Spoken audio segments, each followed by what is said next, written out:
Nous sommes en guerre. Il suffit pas de dire guerre, civilisation, de la culture, etc. Tout ça n'a aucun intérêt, en réalité.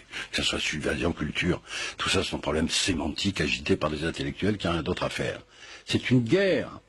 Et quand on fait une guerre, on fait la guerre. Nous ne faisons pas la guerre. Nous ne faisons pas la guerre à Daesh.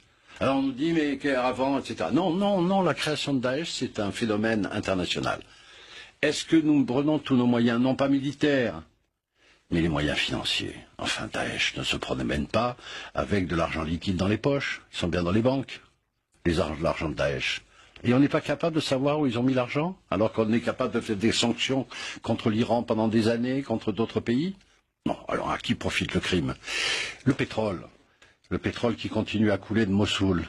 Il faut bien qu'il sorte quelque part, il va pas chez les pompistes, il passe par la Turquie, et on n'est pas capable d'arrêter les conteneurs de pétrole qui sortent de Mossoul et qui passent par la Turquie. Alors, quand on fait la guerre, on fait la guerre.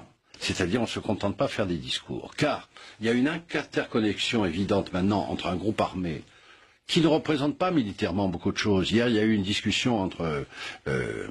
Obama et M. Barak, qui est l'ancien Premier ministre israélien. Les Israéliens ont dit 2 jours pour détruire militairement Daesh. Pourquoi ça ne se fait pas? Qu'est-ce qui se passe en Syrie?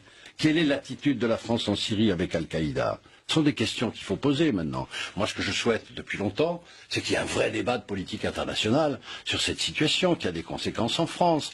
Daesh, c'est un phénomène nouveau qu'il faut éradiquer le plus rapidement possible. Je dis même pas que ce sont des islamistes ou que ce sont des islamistes, mais des voyous.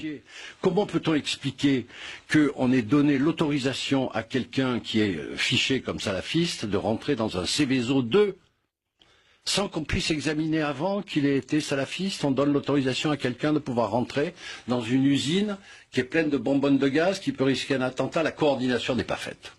Aujourd'hui, mettez-vous derrière le gouvernement et aidez le gouvernement à défendre les Français comme il le fait actuellement. Il ne le défend pas, je suis désolé. Il le défend très bien et avec beaucoup plus de fermeté et d'efficacité que tous ceux que vous avez soutenus. Mais vous savez que Daesh existe depuis 3 ans et que c'est pas la peine de nous bassiner avec Sarkozy. Depuis combien de temps? Al-Qaïda que vous soutenez en Syrie, mais vous soutenez en Syrie. Vous vous rendez compte de ce que vous dites? Mais je le vous dis rendez compte de ce que vous dites? Vous soutenez Al-Qaïda en Syrie. Mais vous êtes fou. Mais vous êtes fou. Écoutez, d'abord je vous permets pas d'insulter. Non mais vous ne pouvez pas dire que je suis tout à fait. Vous ne pouvez pas dire que la France soutient Al-Qaïda. La France soutient. Merci beaucoup. Merci de justifier ces propos assez étonnants. Voilà, non, ils ne sont pas étonnants. Je vais vous expliquer. Inacceptable, monsieur. La France soutient les rebelles syriens qui sont soi-disant des rebelles démocrates. Des rebelles syriens démocrates en Syrie contre M. Assad. C'était au début de l'insurrection. Qui a récupéré les rebelles syriens démocrates? Al-Nosra. Qu'est-ce que c'est qu'Al-Nosra? Vous savez bien.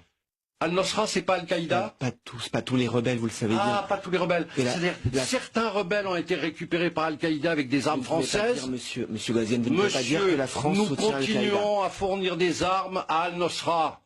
Par l'intermédiaire des rebelles syriens. Mais je le dis, je l'ai dit à M. Le Drian en commission de la défense, je l'ai dit à M. Fabius, comme tous les autres députés.